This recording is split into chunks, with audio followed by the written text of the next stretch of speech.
Chers amis du Québec et d'ailleurs, je vous accueille aujourd'hui dans une très belle brasserie parisienne. Il y avait beaucoup de monde tout à l'heure, maintenant il n'y a plus personne, nous sommes tranquilles. Évangile de Jésus-Christ selon saint Jean. Le lendemain, voyant Jésus venir vers lui, Jean le Baptiste déclara « Voici l'agneau de Dieu qui enlève le péché du monde. C'est de lui que j'ai dit « L'homme qui vient derrière moi est passé devant moi, car avant moi il était. Et moi, je ne le connaissais pas. Mais si je suis venu baptiser dans l'eau, c'est pour qu'il soit manifesté à Israël. » Alors Jean rendit ce témoignage. « J'ai vu l'Esprit descendre du ciel comme une colombe, et il demeura sur lui. Et moi, je ne le connaissais pas, mais celui qui m'a envoyé baptiser dans l'eau m'a dit, « Celui sur qui tu verras l'Esprit descendre et demeurer, celui-là baptise dans l'Esprit Saint. Moi, j'ai vu, et je rends témoignage, c'est lui, le Fils de Dieu. » Alors que les santons sont encore dans la crèche, auréolant l'enfant Jésus de toute leur attention, et que l'arbre de Noël se dresse pour quelques jours encore dans nos salons, l'Église, à travers sa liturgie, nous demande de sauter à pieds joints sur les 30 années de la vie du Christ et de rejoindre tout de suite le grand Jean-Baptiste qui n'en finit plus de nous émerveiller sur fond d'humilité. Écoutons-le, je ne suis pas digne de ceci, je ne suis pas digne de cela, très bien, nous voulons bien le croire, qu'il se frappe la poitrine, c'est parfait, mais en attendant, il est le plus grand des enfants des hommes, et pour ne rien perdre des paroles qu'il nous offre aujourd'hui, laissez-moi rappeler les événements qu'il vient de vivre ces derniers jours.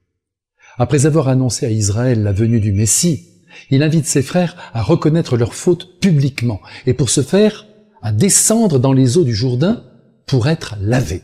Et oui, que voulez-vous, le corps et l'âme étant unis, le corps, une fois purifié, l'âme le sera aussi. Ainsi, quand le Messie se pointera, le peuple des hommes sera aussi beau que le peuple des anges. En outre, il y a quelque temps de cela, Jean-Baptiste a reçu au plus secret de son être une information qui vaut son pesant d'or, à savoir qu'une colombe représentant l'Esprit de Dieu viendrait volter juste au-dessus de la tête du Messie. Ah, c'est là une manière féerique de désigner le beau sauveur du monde. Et entre nous, heureusement que Jean-Baptiste était averti, car voici que Jésus vient de se glisser dans la file des pécheurs.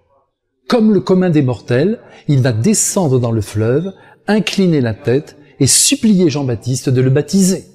À cet instant même, la colombe fait son apparition.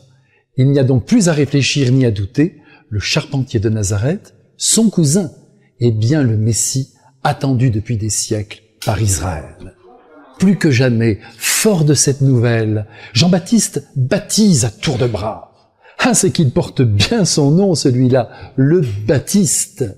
Et le succès est au rendez-vous. Sur plusieurs jours, la foule se presse.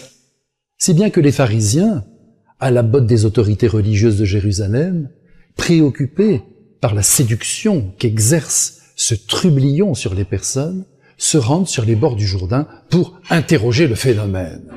Celui-ci leur explique tout simplement qu'il baptise par nécessité. Le peuple doit se convertir. Mais il a beau être convaincant, ces gens-là ne demandent pas à recevoir le baptême. Et c'est là, je pense, une très grande souffrance pour Jean-Baptiste, qui n'est pas reçu en tant que prophète.